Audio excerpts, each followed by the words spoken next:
Hello everyone and welcome to the Dyslexia Life Hacks Show. I'm your host Matthew Head, and in this episode I'm talking to Alanah Herron. She's the talent acquisition specialist at Car Trawler, where she's responsible for managing and owning the recruitment process from end to end. Previously she's worked in recruitment for Ralph Lauren, also in talent acquisition. As always, I will put links to things we talk about and Car Trawler in the show notes, which will be available at dyslexialifehacks.com/podcast. Welcome to the show, Alanah. Thanks, Matthew. Thank you very much for having me. No problem at all. As the listeners might have picked up from that Irish accent, you actually are from Ireland. So I understand the Irish school system is slightly different to what I'm used to in the UK here. And I've spoken to a few Americans. So what's it like going to school in Ireland? I would say, in fairness, I think Ireland has a really excellent education system. Maybe take a slightly different lens if we look at it through like a neurodiversity perspective, which I think is, very nuanced and quite recent in the last 10 to 15 years. But overall, I would say, we're very renowned, particularly in Europe, for having quite a strong kind of curriculum, and there's a high degree of opportunity. It's definitely something that I think is being consistently reviewed. So probably not dissimilar to yourself. So you've got your GCSE and your A levels. So we would have a junior cert, which is the equivalent, and then your A levels would be our leaving cert. I suppose the main difference is the amount of subjects. So most leaving certs will take anywhere from 6 up to 9 subjects. Blimey, that's a few. And so it is a lot. So, I think in terms of kind of future improvements in this particular area, I know one of the things that they're currently looking at is around kind of consistent assessment rather than entire results and, future outcomes being based on the results of one exam set at the same time every year over a series of 10 days. And just to give you a flavour of that, you're talking 2 subjects of exams per day over 10 days. So it's critical pressure. And isn't really designed to really show the full strengths of people. It's really determining everything on how it goes for you on that one day. So I'm sure there are many Irish people that would agree with me that there's definitely need for us to relook at this through various different lenses. Yeah. So that's a lot of subjects, as you said earlier, that you're studying for one. And it's interesting, isn't it? Because some people hate exams and some people go up like a grade. Their predicted grade is a B, say, in the English system, and they hit an A because they're just awesome under pressure. And it almost doesn't feel fair sometimes, does it? No, not at all. Not at all.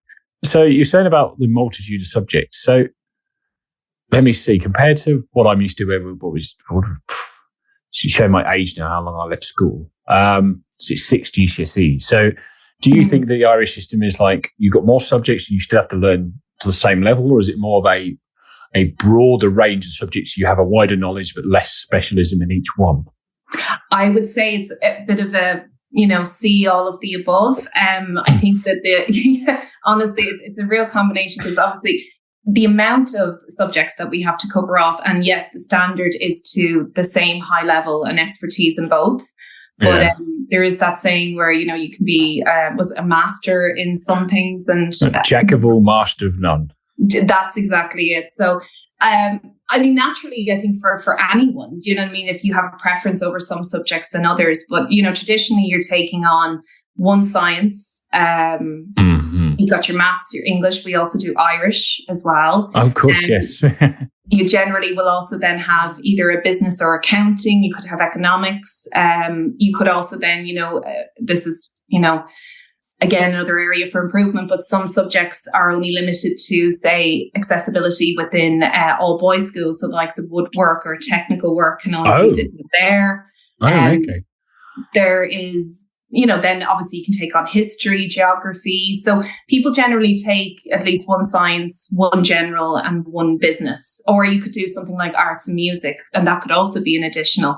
Not to mention if you want to take on multitude of subjects, or if you want to take on additional languages. In fact, I forgot to mention a language. There's always a foreign language included as well. So you're learning effectively 3 languages, English, Irish, and a modern language. Absolutely. Yeah. So very, very broad in that way. And it doesn't really kind of, even though they would say, okay, you reduce it, it's actually more when you're at junior cert. So in junior cert, you learn all subjects. So you're doing everything. Whereas when you get to leaving cert, you are selecting it down to traditionally 6 or 7, but that's still a high amount. Do you know what I mean? Yeah, it's a fair effort. Yeah. Yeah. Looks good on a UCAS form when you're trying to apply for uni, I imagine.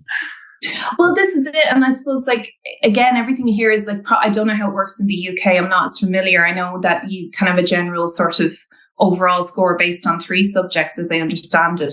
But here it's done on a point system. So each sort of score, A, B, C, is equivalent to X amount of points, which then you tot up your entire piece to give you your total. And then the courses within Irish universities are then have entrance based on X amount of points being achieved in the Leaving Cert.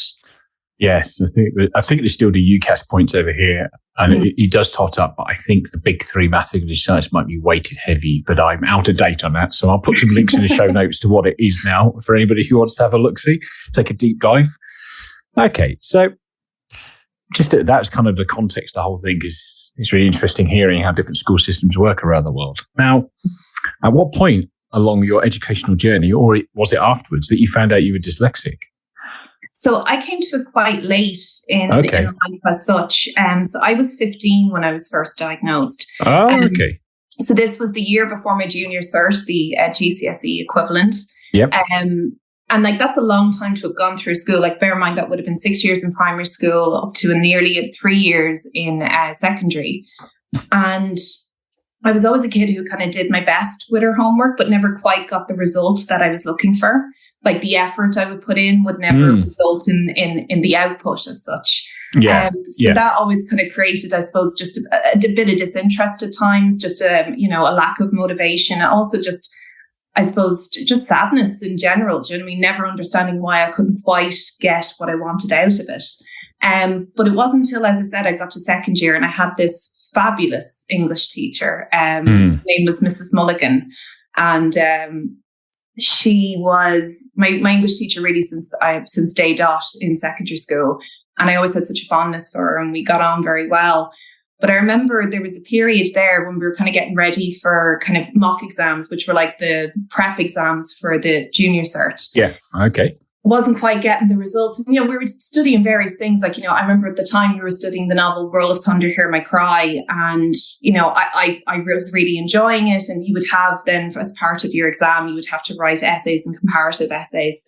And we were obviously practicing this throughout the year in terms of getting ready for the exams. And there was a few times that we would, have a chat after class and we would be discussing the book or discussing what we were talking about in class, because I loved English. That was the irony of it, is that was my favourite subject. And she was my favourite teacher. Right, it was never a hardship for me.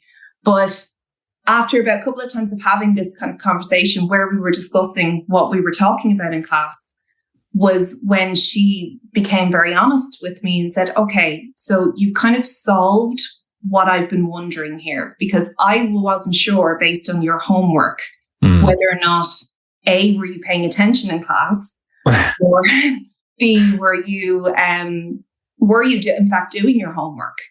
Because what I'm seeing in your written work is not how you're verbally describing it to me. And it was at that moment she said, I think we should look to get you assessed for dyslexia because I think you might have it. Okay. And talk me through some of the assessment process, because I know a lot about UK system. Well, in fairness, obviously this was news to my parents and stuff. My mom, reflecting back, my mother has often kind of remembered certain aspects where, when she was reading with me as a child and we would read a sentence together, when you're doing kind of like primary school homework. And we would have to read the same sentence again, but the same word I was stuck on the first time. It was like my short-term memory recall hadn't retained it, even though we just discussed it. Mm-hmm. So only now she can look back on that and kind of go, okay, it was there, but there was just such a lack of awareness of dyslexia. You know what I mean? I don't think we could have gotten there at that point ourselves. But luckily, Mrs. Mulligan was well on the ball. So what she did was she actually organised it with the Board of Education to have someone come down as part of that organisation and conduct an assessment in school. So we didn't have to look for external supports. It was all done for us in the school, and for that I've always been very grateful. The process, as I remember it, because it was over 15 years ago, essentially, you put through a series of kind of tests, obviously kind of looking at kind of various aspects of cognitive assessment and abstract visual reasoning and all that, aspect of it. And, we got the report back. It said I was dyslexic. But what I find interesting now is that I've actually in my lifetime had 2 assessments. So this was my first experience in school. And that was very much through a deficit-focused model. I can now see that looking back on it.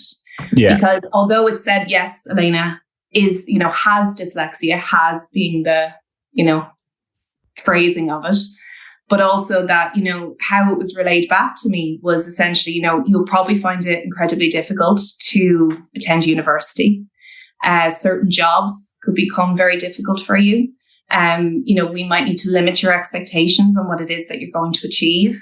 And that was how the information was relayed to us. It was very much, as I said, through that deficit focus. You know what I mean? There was never a discussion over what an advantage this could be. Yeah, how motivating, right? Yeah, and what's interesting now is that I can reflect back on that, and I really do think it informed potentially what I put into the next 3 years of school. Because when that is how this is explained to you, you're very much, I suppose you're only going to put in your effort where you feel it's necessary. There was I think what it did, although it made me aware of something that's very important about myself, it also demotivated me and probably, really altered a lot of the things I would have went after or potential that I could have had in the next 3 years. Is it that magic phrase appears in your head, I can't because I'm dyslexic? Well, that's it exactly. You know what I mean? Yeah. And also you have to remember that the setting, you're being told this by an assessor, by a teacher, people who are in a position to really frame this to you. And again, that was the model. That is still the model in some cases, especially in, the education system and particularly in the Irish HSE. A lot of this is still very much through that deficit-focused model and isn't focused on strengths or preferences or building strategies. It's still very, very much in the negative aspect. Yeah, that's hard work then, isn't it? Because one of the things talk a lot about across various episodes of this podcast is that deficit thinking that takes a long time to shake off, doesn't it? But I knew I was dyslexic 6. I spent the whole school system, and to be honest, till I was mid-30s, thinking it was a huge deficit. So a nice sort of 20-year career of thinking it's a huge deficit, and actually losing that thinking and realizing that it's a different way of thinking that has strengths as well as some potential downsides if you want to look at it like that. How much things take off once you've embraced that sort of way of looking at it. Absolutely. And that's what I found to be so freeing as well, to be totally honest with you. So rolling forward 15 years later, I, had left Ralph Lauren. It was just unfortunately a casualty of COVID at the time in terms of our team. We wrapped up there towards the end of December 2020. So at the start of January of the following year, I just felt that, maybe it's time to actually lose this mindset. And I kind of wanted to just reinvest in myself. And it was such a big leap for me to decide to go back into education. Do you know what I mean? Because you're trying to lose that mindset. But I knew one thing life had taught me at that stage was that I wasn't going to not ask for help this time. I was going to make sure that I got the supports I needed to unlock the potential that I believed I may have had at that time. Yeah. So I did an initial kind of diploma in UCD or in HR management, and then I went on, and I'm still in the CIPD kind of training for, I'm working towards my HR degree, which I'll be doing next year. Okay, yeah. The second assessment came around that time because the irony again of some of the systems is that my original report no longer exists. Oh, helpful. So helpful. Yeah, great. And obviously that's down to like GDPR and various aspects of that, but that was the case. So I had to be reassessed. So I found it to be a bit of I wasn't too happy about it initially. I felt like, well, I'm paying money for have someone to tell me exactly what I already know. But sure, look, if this is what gets me an updated report and will allow me the access through my college to get that additional support and get those strategies in place for me. I'm not even sure exactly what it was that I would need, just knowing that, the help would be available. Then I was willing to do it. But what it unlocked was incredible, because I had been introduced to the term neurodiversity quite, within that year, just through personal circumstances in my family. But going through an assessment for dyslexia through a neuroaffirmative approach 15 years later was completely different. You know what I mean? The idea of neurodiversity, just being that this is a neurological diversity within the human species, in the same way that we have diversity in our height, in our agility, in our athleticism, in our personalities. And, really recognizing that it's that whole is greater than the sum of its parts feature to humanity. And that the world is essentially just made up of a balance of kind of specialists and generalists across a varying number of forms. And recognizing that this is really what society is. And like, some people are going to be jacks of all trades, and they're going to be equally good at verbal skills and visual reasoning, abstract reasoning, memory and processing speed. That's about, 2/3 of the human population will be average in all measures of kind of neurocognitive ability. But then realizing that some of us, like me, are specialists. We're absolutely excellent at visual reasoning and really, really rubbish at processing speed. So, the world is essentially just made up of varying different spiky profiles, and to have that assessment through that neuroaffirmative lens, and then being able to recognize that there's so much strengths associated with being dyslexic, and then being able to really take that into my daily work and apply strategies in terms of how I can process information and how to get my best work across the line.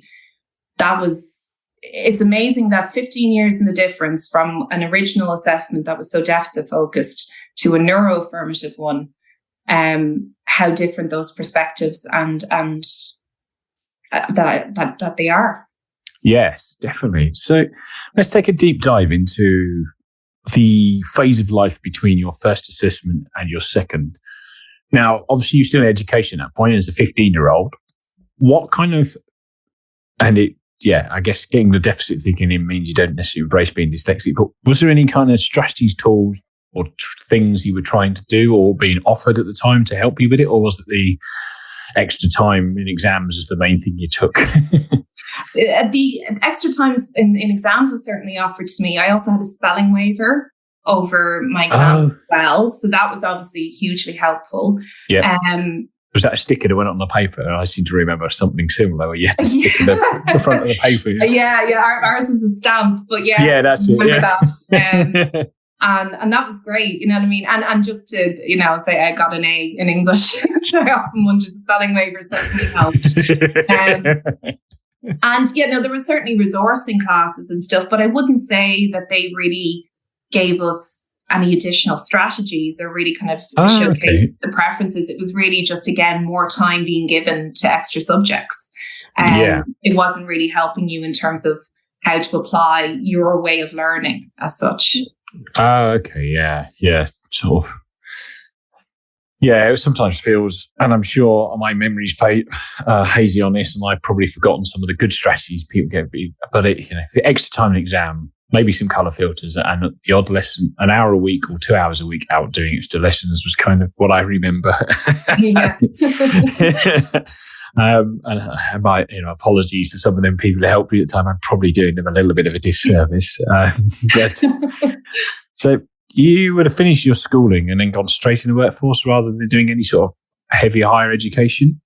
Well, I did a beautician's course because, again, taking the advice of the model I was given that, far better to work with my hands. So I did do that course as well. And I really enjoyed it. But I knew kind of midway in that this probably wasn't the industry that I wanted to stay in. It was good. I was glad to do it. But what actually happened was I had taken a part-time job with H&M in and around that same time. And it was during that year, I became, got full-time hours in the summer. By the end of that time, I was made sort of permanent. And then, I was on the track to supervisor. And I just fell in love with the world of retail. And that was my next 11 years with H&M. Oh, okay. Wow. I just worked your way up the ladder with H&M. Yeah, essentially. And I have to say, they're H&M back in the early noughties. So we're talking kind of 2005, 2010. Some of the best HR professionals I came across during that time. I can think of a number of people who were really influential for me during that during that time period, and the investment that they made into training in particular. And there's things that I learned during that time that I still apply today. Do you know what I mean? And it was the kind of environment where it was lean, it was dynamic, it was very fast paced. But it was a real comrade in arms environment. Do you know what I mean? If you were in it, you loved it and you wouldn't want to be anywhere else. And when people have long careers in retail, I get it. It's a vocation to a certain degree. And certainly that was, I look back on that 11 years just with such gratitude and real fondness, and the relationships I had and friendships I made, it was really impactful. And as I said, still can reflect on that today. No, that's cool. And were you still not embracing dyslexia at this point? So were you doing any strategies in the workplace, or were you just not telling anybody and hoping that they didn't work it out? Because you're in an HR kind of function. So in my mind, they'd be more switched on to it than maybe another function in the company. But well, there's some things I think when you're working in retail management in particular, the thing that I've always found was a natural strength of mine was working with and through people.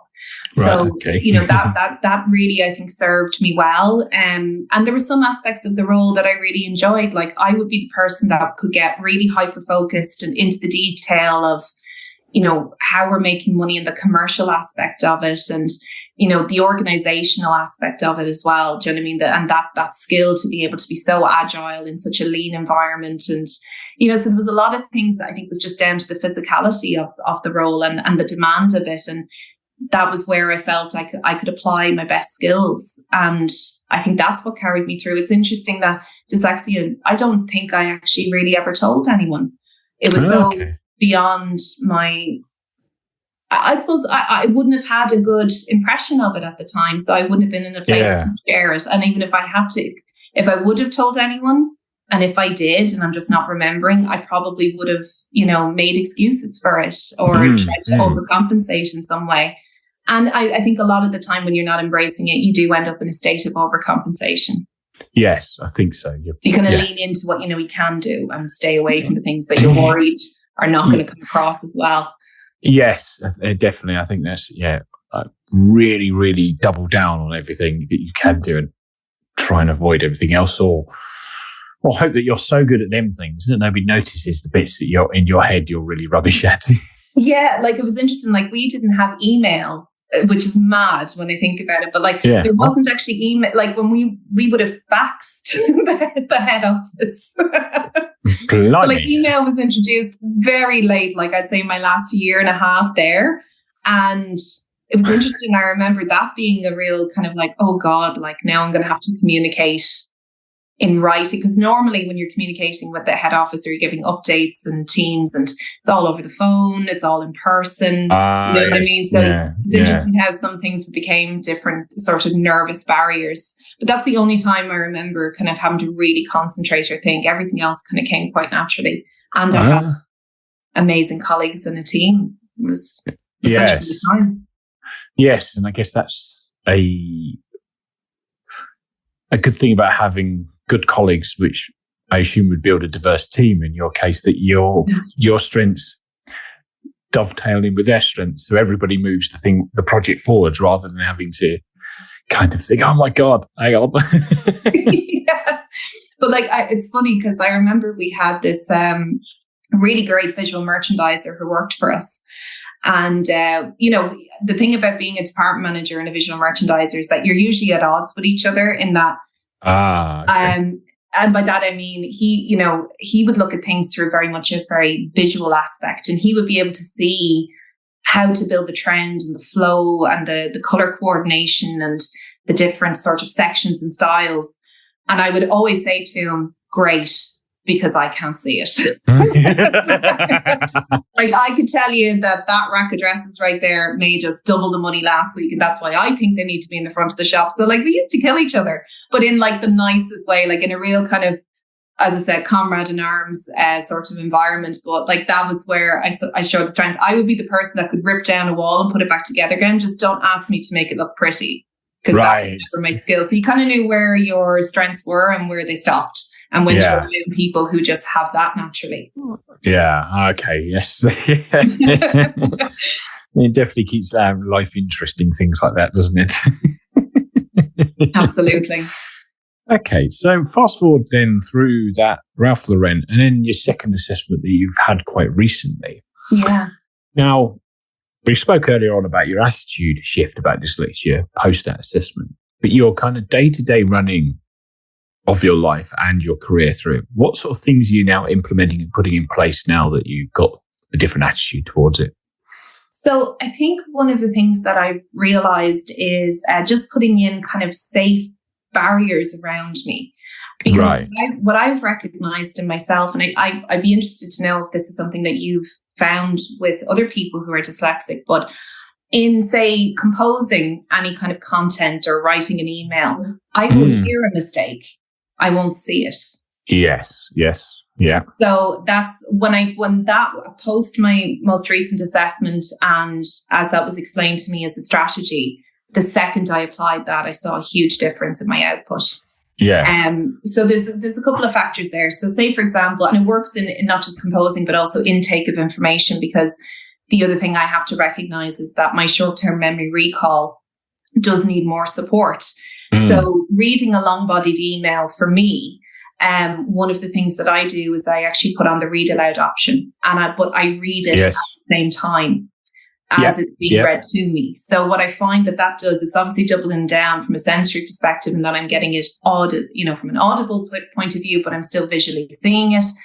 And I've actually found that has created opportunities where it's getting past my short-term memory recall and actually getting to embed faster.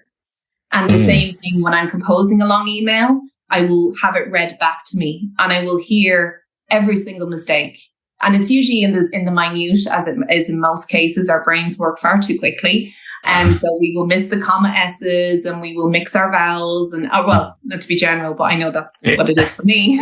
But I will hear it immediately. So it's amazing that, and I think that does create that level of confidence as well, because you do know that you certainly know how to compose, and you know how to you know how to communicate in the best possible way. And all these strategies are just a way to bypass the way that you intake or output information. Yes.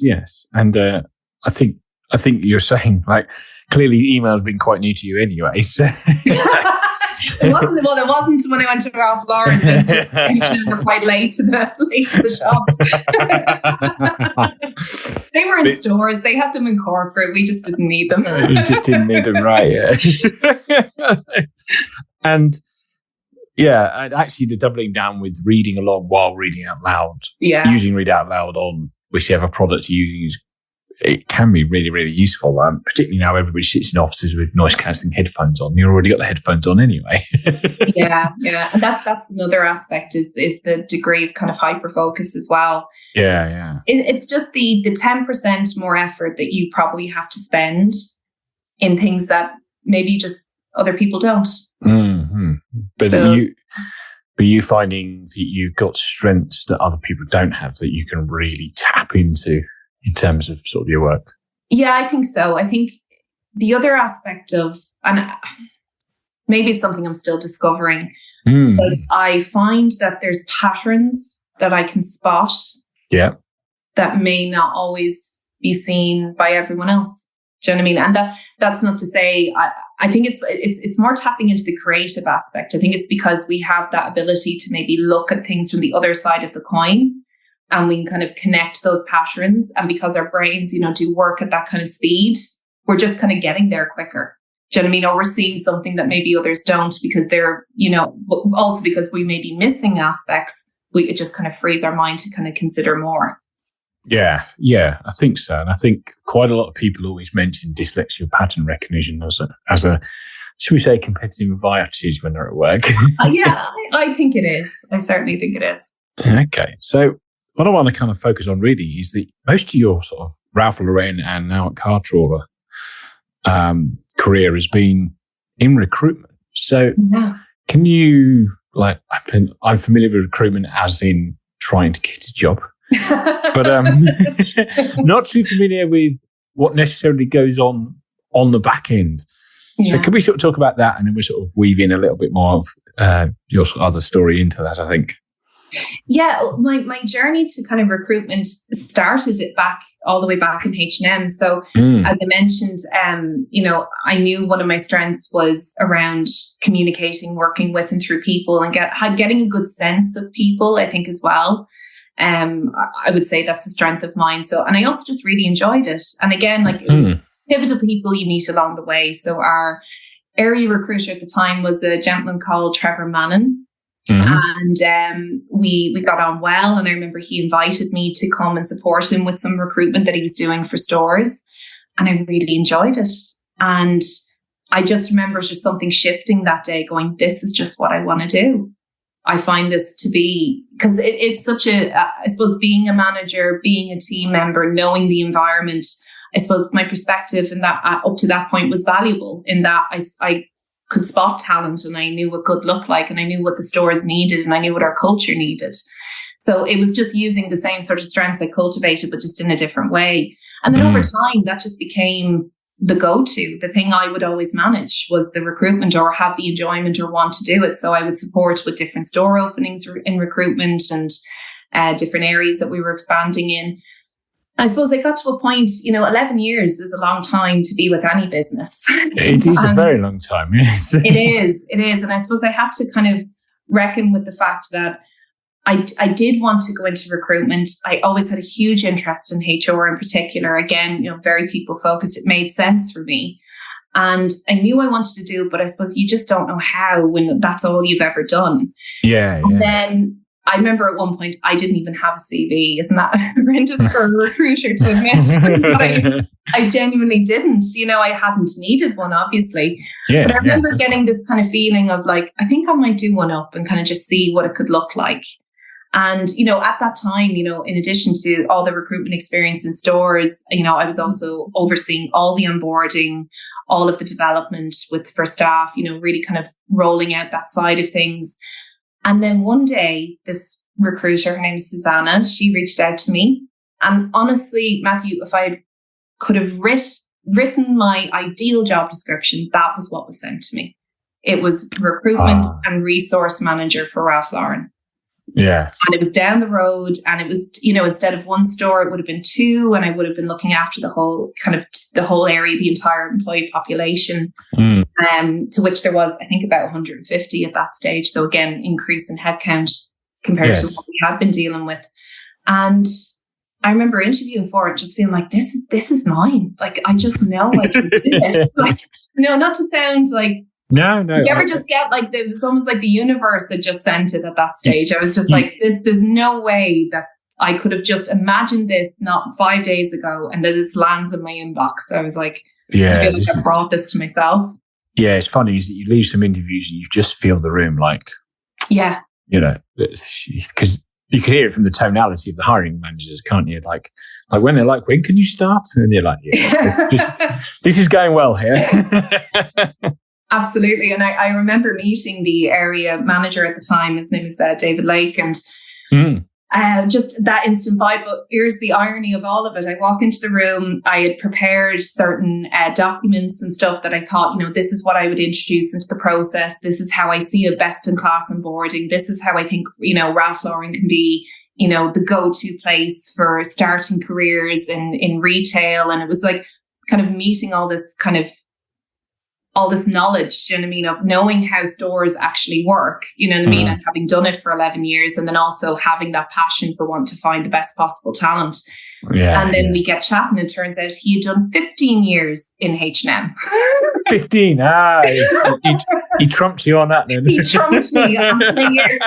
So his first question to me in the interview for Ralph Lauren, the first interview I'd done in 11 years, was, what's your favorite value in H&M?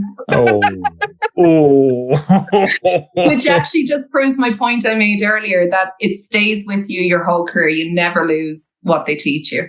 Yes. So that was very interesting and very funny. And I was so grateful I got the role, and I did that for over 4 years, and it was amazing. And it was absolutely like out of the firing pan into the fire. Yeah. It was full on. It was full end-to-end recruitment for both stores, but not just recruitment. It was the onboarding and the induction and training and development, and you name it, I did it. But I found a new community of amazing recruiters as well. And over time, our role then expanded, and we were moved over to the corporate side. And I got to work with our HR director, or our recruitment director at the time, Rebecca, who was fantastic.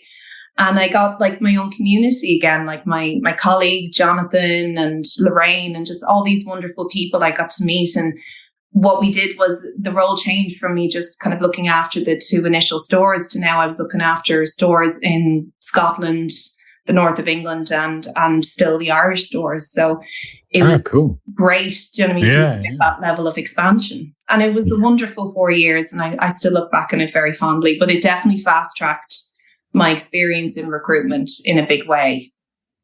Yeah. And then obviously you've had to leave that job because good old COVID come rolling down the road, unfortunately. Very unfortunately. But then they Car Trawler found me, you know what I mean? And again, this is always a little bit fated as well, which I feel like has been a theme for most of my career. But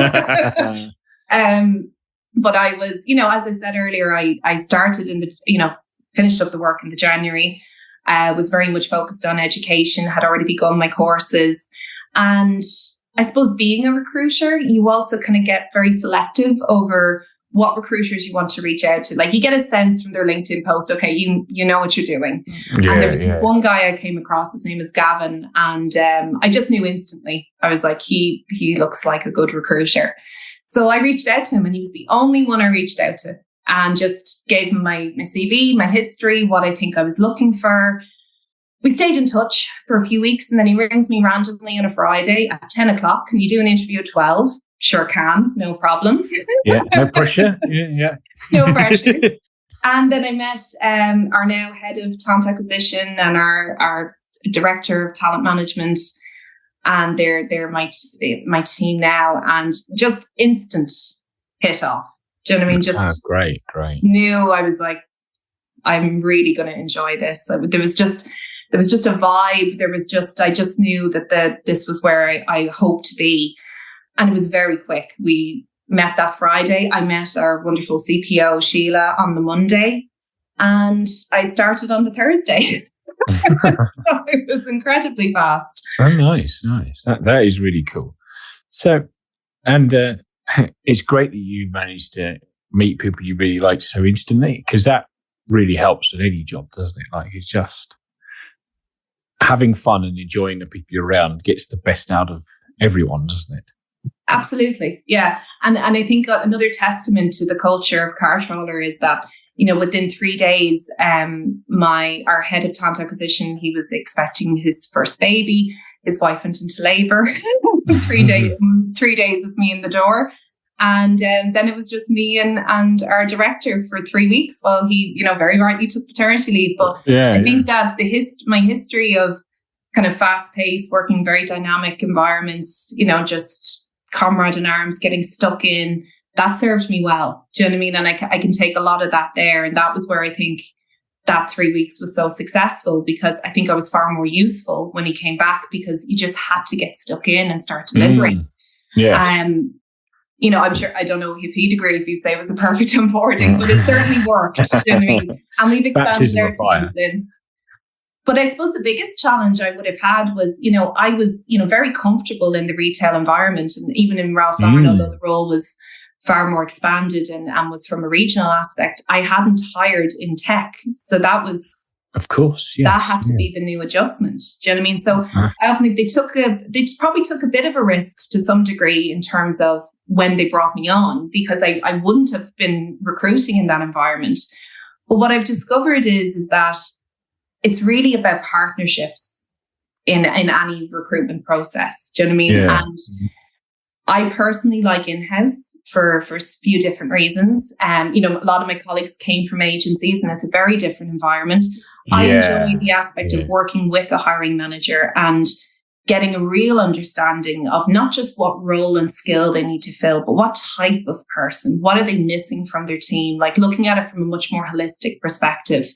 And if you can get to the bones of that, you can spot that talent, and then you'll learn the technical aspects and what that means to certain degrees over time. So again, I think it's the working with and through people is what served me well during that time. Yes, definitely. And do you think some of this pattern recognition to spot talents and things like that comes from some of your dyslexic strength? Yes, I think so. Yeah. I think the ability to, and you know, I can actually say this because it was in both of my assessments, even though 15 years apart, is that a lot of my strength is in how I communicate verbally. Okay, yeah. So therefore, I think that aspect has served me well, and I can, you know, as my mother always said, you know, I can talk to anyone. So, and I go out of my way to make people comfortable. I'm also, and I think this is also a very common trait with people who are dyslexic or neurodivergent in general, highly empathetic. Yeah. So I think there's that translation of knowing where the other person is sitting. And, you know, I've never taken for granted in any of my jobs, in any recruitment I've done, you know, you never know how important this job is to that person. You could be the 7th recruiter they've met. You could be the only call they've gotten back. And it's never taken for granted that how much of a positive impact this could make on that person's life. And I certainly will always look back on myself and go, my life now and all the things in it are only made possible because of the opportunities I was given and how I've been able to leverage those strengths throughout. And the importance of a job and what that can do for people's lives. So I think I've never lost the core aspect of what it's really about. I think when you become, and this goes back to my point on agencies, no offense to any agencies, recruiters listening, all due respect, you're fantastic at what you do. But when you bring in KPIs and kind of very strict measurements, you know, comes down to how many CVs have you reviewed, and you get down to that nitty gritty, you lose the humanity in what it is you're trying to do, or you can become too focused on the business needs. And while that's incredibly important, and you have to balance expectations and the needs of the business, and you have to make difficult calls and decisions, and that's all part of it, you can never forget the respect aspect for the people that's there. So I whether that's related to dyslexia or whether that's life experience, but I certainly think it's the empathy aspect that comes through. Yeah, I think so. I think it's a blend of both there. I think some of the dyslexia strengths come in there, and as you say, the empathy is likely to come from a bit of life experience as well. One thing I wanted to kind of curious to ask you about, and feel free to stop me and we can just cut this bit, but the recruitment process for a dyslexic person. Now, I've done a fair bit of job application recently for circumstances in my own life that some companies seem to do a really good job of not having, like, I find it quite prohibitive if somebody's like, in 600 words or less, explain why you want to work for this company. And then you're going down the next page and run out of steam. And in other ones, they're fairly straightforward. How do you feel recruitment is for somebody who's neurodiverse, particularly a dyslexic person? And I know it varies from company to company. It does. I would say that, like with most areas of diversity and inclusion, and neurodiversity is just one of those. That we're at the beginning of a very interesting time in history in terms of the awareness and understanding, and therefore the actions that will be put in place in terms of that. The word that came across recently that we usually hear is reasonable accommodations. Do you know what I mean? Which is, fine in its essence. But we've recently updated ours to success enablers. Okay, yeah. Right. So I think it's about in terms of how you're framing it. And I think that's the first thing. It's in addition to having like an equality, diversity and inclusion statement as a business, I think it's also important to recognize what support are you going to offer in terms of a recruitment process. So therefore, we have an active email that goes directly to our team if anyone would like any additional assistance. But I think there is a potential in a recruitment across the board that there does need to be more awareness and a potential kind of leveling of the playing field. Some of the things I kind of consider about this would be kind of like if I was to like de-bias recruitment processes, you know what I mean? If I was ever given such an opportunity, and I think we will over time, and we will see this adopt over the next 10 years. I think the first thing is around kind of job adverts. So we need to kind of really take a scissors to these. Like the first thing is around kind of inclusive language. So not, we need to consider that from a gender aspect. We need to consider it from, not using too much corporate cliche. We've brought in technology like Texio that can help us review all of that and spot areas for improvement. But to go a bit deeper in terms of the lens of dyslexia, you're looking at job adverts that can be very lengthy, potentially difficult to read. So there really is a need for kind of that audit and review. And, are we using very clear and concise language? Is there significant details such as working hours and salaries? What is the format? Are we using too much ambiguous language? You know what I mean? Is it too much of a lengthy wish list? When we think of things like communication skills is often so used, but, that may actually put off somebody in terms of applying. So you have to consider the unconscious bias that may be coming across in job adverts. I think also checking like the likes of career pages and just kind of like really kind of displaying what are what other supports are we going to offer you? Do you know what I mean? And how will you be embraced and be able to bring your full self to work and be proud of any neurodivergence that you may have. And I think, again, the adopting of kind of how working environments, because the recruitment process is certainly a huge aspect of what needs to be reviewed, but we also need to look at the full employee life cycle. And I'll come back to that in a minute. But focusing on recruitment, I would say another aspect is around assessments. Very common practice in recruitment and makes complete sense. I actually always frame it in more of a positive way for the candidate, because most assessments you're getting to display more softer skills as well as just kind of knowledge. You get to show your presentation skills, your critical thinking, your problem solving. So there's definitely a need for those to be in processes. But we also need to recognize that, there can be potential disadvantages for neurodiverse candidates within assessments. Do you know what I mean? And, a more maybe potential inclusive way for companies to consider this would be, submitting samples of previous work. So in addition to assessments, generally allowing people to show what their best work actually looks like, rather than doing it in the way that we expect it to be done. And I think the other aspect is interviews themselves. So, we rely very heavily on social cues, such as body language and eye contact and communication skills. And while there's a certain degree of necessity, I think interviewers will do well, or recruiters do well, to focus on specific skills needed for the job. And best practice to allow those neurodiverse candidates to see the questions in advance of the interview. Because if you consider, getting the questions ahead of time is an advantage, but only in the way that you're actually going to set that person up for success. And it works for everyone. It means that you're a hiring manager who's incredibly busy, who you're having to take time out of their diary to meet the person that you've assessed. At least they're getting a better quality interview as a result. And it allows people to prepare and create examples and use their STAR method and, really consider what it is that they can do. And it goes back to that idea of neurodiversity. It's no one size fits all approach.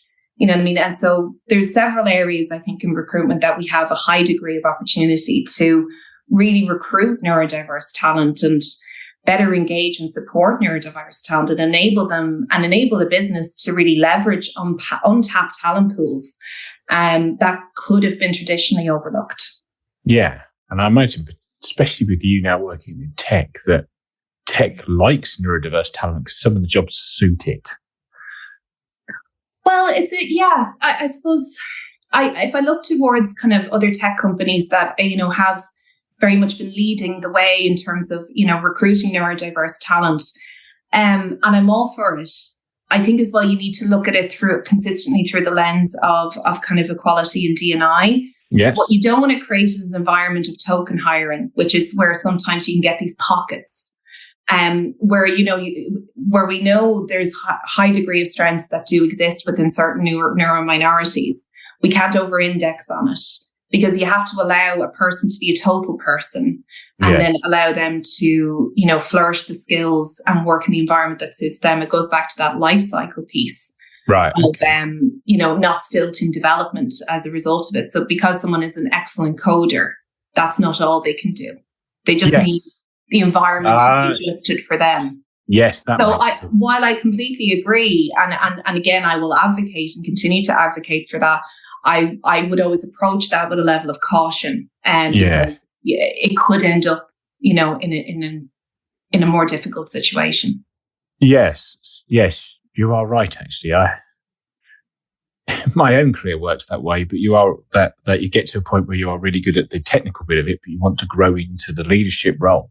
Yes. And it's about enabling people to leverage those strengths in their way. And then it's only through continuous conversations like this and through this continuous awareness. I mean, look at even in my own example, 15 years is a long time, but a completely different experience in how this was communicated. So as I'm a mother, my son is 4, and he is also neurodivergent. Okay. So I'm so hopeful for the future that what is the next 15 years for him going to look like? You know what I mean? Will these even be new topics by the time he gets into the workforce? And that's another strong motivator for me around this subject. Yeah, definitely. It's interesting. And I think you say conversations like this open people up to hearing different stories and how things work. And it can be really easy. And I've heard other people say, like, pick a neurodiversity could be really good at coding, for example, but actually that person also may want to grow a career in a corporation where they might want to be director of that department one day. So they don't want to just sit in coding forever in the day. But then there are other people who that's all they've ever wanted to do in life, and you just leave them. And it really comes down to like how we look at any personal development. It's down to what that person's goals are. It's the organization's responsibility to enable that as much as they can. And I think that understanding and awareness is the key to potentially unlocking that. Yeah, I think so too. And I think the more the understanding awareness comes out, hopefully the better we unlock everything for everybody, and that includes people who are neurotypical as well. Absolutely. Yeah. Okay, so I'm going to start winding the podcast up now, and at the end of every episode, there are 3 rapid fire questions from me. They don't necessarily need rapid fire answers from you, so feel free to take as long as you want. Some people look at me like deer in the head, like, rapid fire, hang on. So let's dive into the first question now. So question number 1, what prejudice have you had about dyslexia that has been proven wrong? What prejudice have I had? Yes. I won't say who it was, but I had someone through my college experience tell me, is that not something you just grow out of? Like a pair of boots. Like a pair of boots, Matthew. It's not something you just grow out of. No, sorry. And nor should I, because it is not something I have. It's who I am, was my answer. Wow, that's the most ignorant thing I've heard so far. Normally, you don't look like a dyslexic, but that takes it to a whole new level. That does definitely. Yeah, no, I have to say that was interesting, and that was through the context of sharing with that person that I was, and that was their response. But that's fine. Do you know what I mean? Every day's a school day for some people. It is indeed. And some people need more school days than others. Okay, so second question from the rapid fire list. If an alien landed and you asked you what dyslexia was like, how would you describe it to them? Ooh, that's a good question. If I had to describe dyslexia to an alien that landed here, I would say that if you were going to spend your time here meeting various different types of humans, the likelihood of you not meeting a dyslexic person would be nearly zero. Okay. As it's 1 to 10 globally in terms of statistics, and 15 to 20% of humans have some form of specialism. So I don't think I would explain it to them exactly in terms of that. It's odd. It's actually probably more common than I think most people actually realize. And you know, again, we have to consider that like only two thirds of the human population are average null measures of neurocognitive ability, and therefore, you know, we have to consider that this some form of specialism is going to be in everyone that you meet. And I think that's what I would tell them. I'd be like, well, congratulations. You know, if you meet 10 people, you're going to meet one of me. And we're fantastic. We come with a high degree of strengths that can be applied across many different forms. Oh dear. Yes, definitely. Cool. Okay, and final question of the podcast from me. Seeing as this is called the Dyslexia Life Hacks Show, what is your favorite dyslexia life hack? I'd say definitely around the emails aspect. So read aloud, I would say, you know, identify all of the areas that you need support in and put supports in place. So whether that be through software, through read aloud technology, adjusting kind of various sort of lenses, like anything that you need to do to put those support structures and strategies in place is to do it. And to anyone who might be listening who may suspect that they could be dyslexic, I would highly encourage being assessed. Yes. It's the greatest gift that you'll ever get, because you will then be able to put these structures in place, and you'll be amazed at what you will achieve as a result of it. Yes, most definitely. And I think assessed and find people who are positive about dyslexia afterwards is always a great way of putting lots of things in place, I think. Okay. Is there anything else you'd like to add before we sign off? No, just thank you so much for having me. It's been such a pleasure to chat to you this evening, and it's a subject that I'm never short on conversation around.